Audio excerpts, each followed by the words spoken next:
Welcome everyone to the Angler Profile. On this week's episode, we have Steve Starlo Starling. Welcome, Steve. So what's the biggest fish you've ever caught? A massive Atlantic bluefin tuna of 1,020 pounds back when I was a 21-year-old. Where was that caught? Off the eastern seaboard of Canada, Nova Scotia in Canada.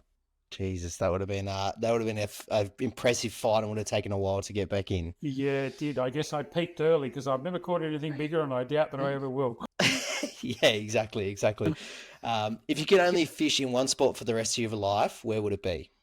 Yeah, it's a tricky one, Matt. I love probably the place that I have the fondest memories of is the shallow flats at Christmas Island in the Pacific Ocean, chasing bonefish on fly on the flats. That's pretty hard to top. So I think if I could only fish one spot for the rest of my life, I reckon wading those lovely warm flats at Christmas Island and casting a fly at a bonefish should be up there. Yeah, definitely 100%. I've just recently bought a fly rod for myself.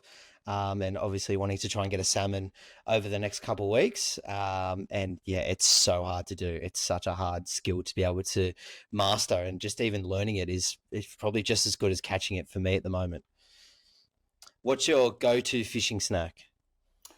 Believe it or not, boiled eggs. Boiled eggs? Yeah, we've got chooks, so we've always got heaps of eggs, and I just boil up half a dozen or 10 or whatever, and you've just got something that you can just crack open and eat during the day, and it doesn't take too much time, and there's plenty of energy in them. So that's been my go-to of recent times. There you go. Love that.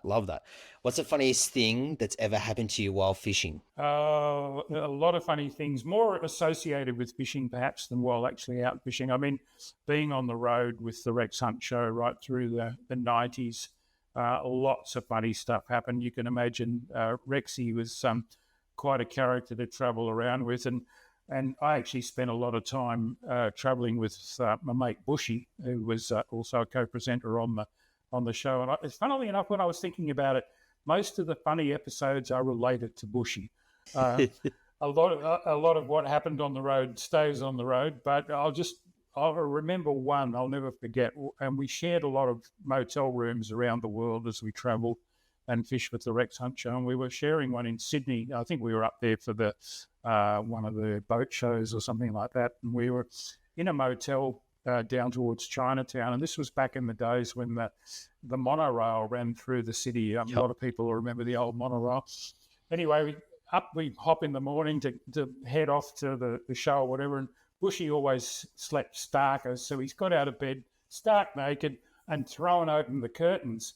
We're up on about the 4th or 5th floor, so you figured it'd be fine. Little did he realise that the monorail would be stopped right there, about a metre from the window. And there was two little old ladies, and they're staring at Bushy, and he's staring at them. And this long seconds passed before he pulled the curtains back together.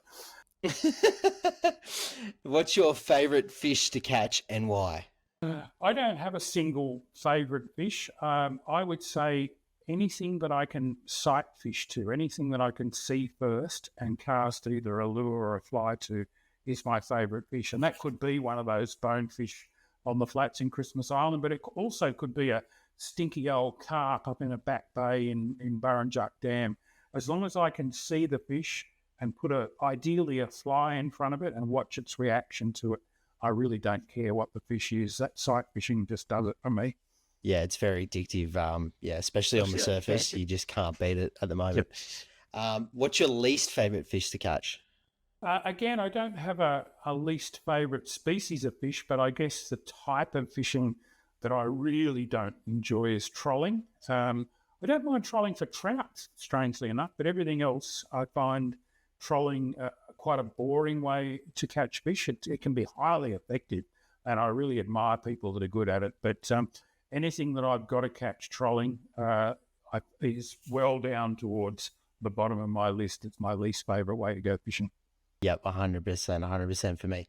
The weirdest bait you've ever used? Yeah, I was trying to think about that one. Well, it's funny you should mention that because just recently I've got involved with this Fish Bites, which is an American-made synthetic bait. They sent me some over to try, and I was a bit skeptical, because the stuff, it looks like, I don't know if you remember the old Wrigley's chewing gum that used to come in the strip in the alfoil and you peel it off. Well, it's sort of like that, only thicker, and doesn't smell of anything much. And I thought, oh, this has got to be a con. And I tried it, and the stuff works.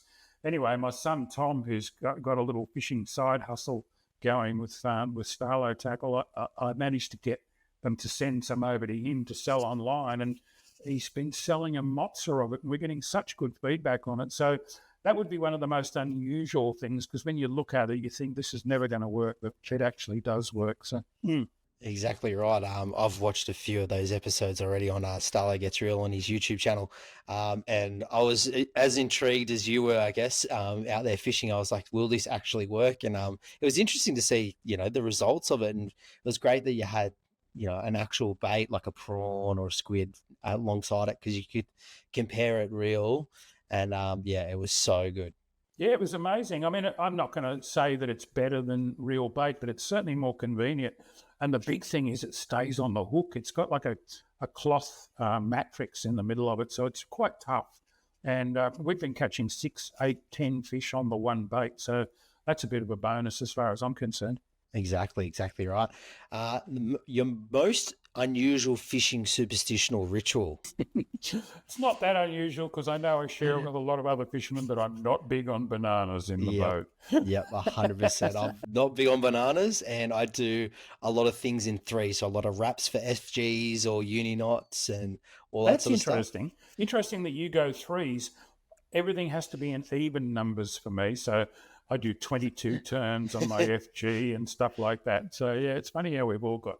Oh, and I wear this Maori greenstone hook that my daughter bought for me in New Zealand when we were over there together many, many years ago. And I haven't had it off since, and that's my good luck charm. There you go. Love that. Absolutely love that. Which celebrity would you love to take fishing with you? I'd love to have a fish with Robson Green. He was out in Australia a year or so ago, and I just think he's such a funny character. And when his show first started, I really dissed it. I thought, this bloke, he's a mug. He's not much of a fisherman, but he doesn't pretend to be. He's actually a pretty good fisherman, I think. But I just love his sense of humour. I really grew to enjoy his show after a while, and I'd love to have a fish with Robson. Yeah, I think so. Definitely 100% for me. What's the best fishing advice you've ever received? Think like a fish. You can't beat that one, I reckon. It's an old axiom, but it rings true. And if you can try and put yourself in the place of the fish, and I know they've only got a brain the size of a pea, but if you can think about what it is that the fish react to and what it is that makes them do the stuff they do, it makes you a much better angler. Yeah, exactly. From the last episode, the advice was fish smart, and I guess that's very similar to the advice that you're giving out. So it's really good to see that that's carrying over 2 different episodes. What's your dream fishing destination?